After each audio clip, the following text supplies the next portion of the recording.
La lluita veïnal va permetre que desenes de famílies que vivien en barraques al barri de la Prosperitat aconseguissin un habitatge digne. Aquesta història va passar aquí.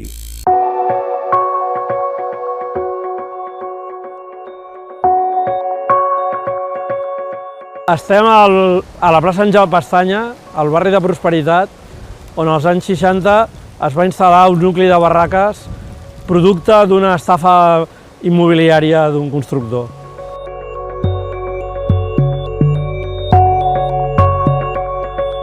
L'any 64, un constructor que es deia Llobet va fer fallida.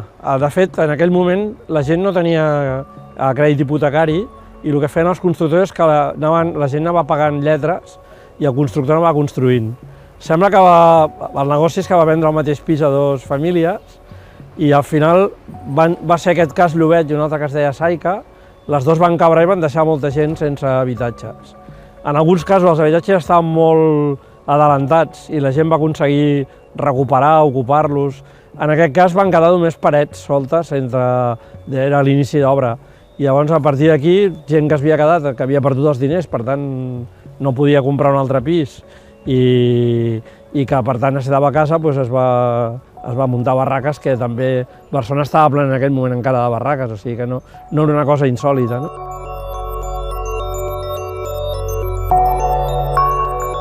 Era una cosa molt curiosa perquè era una part de construcció, clar, que era la part de barraques, i després a sobre sostres d'uralita, sostres fets i autoconstrucció de molt mala qualitat. L'aigua l'agafaven d'un pou i la llum no ho tinc clar. Jo crec que devien potser robar la llum d'algun empalme, com la gent s'espavila. Era una situació, la gent que va viure aquí ho va viure molt dur.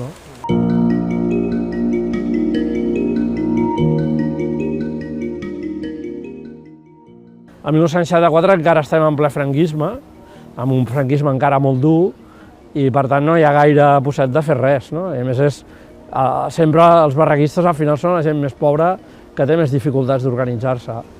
A l'any 1973 es crea la secció de Prosperitat de la Societat de Veïns de Nou Barris i una de les primeres coses que fan és treballar amb aquests veïns i aconsegueixen que el Patronat Nacional de la Vivenda faci un cens i a cada una de les cases se li doni un número. Per tant, a partir d'aquest moment almenys se sap quanta gent està visquent aquí i quantes cases hi ha.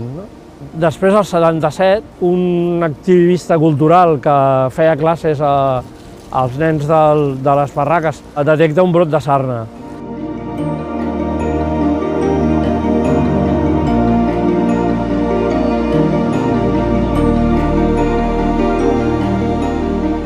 Es comença una lluita molt forta per aconseguir habitatges dignes per la gent. I és una lluita molt dura. Es segresta 3 vegades el 12, que era el bus d'aquí del barri.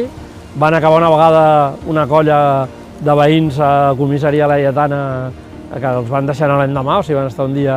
Hi van haver talls a la Meridiana, manifestacions. Penseu que el 77 és el moment de les primeres eleccions democràtiques. I finalment, el 1979, s'acorda amb l'alcalde, el Socias Humbert, l'acord que hi haurà cases pels veïns afectats.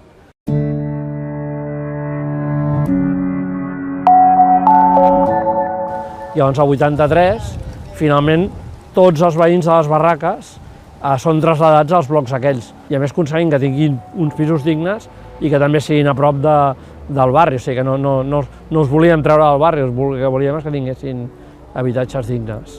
Tothom que ha viscut aquí als anys 70 encara recorda que això era un espai de barraques. Aquesta potser no era l'àrea de barraques més gran de Barcelona, però té aquest simbolisme de lligar barraques i lluita veïnal, que potser en altres casos no hi va haver tant.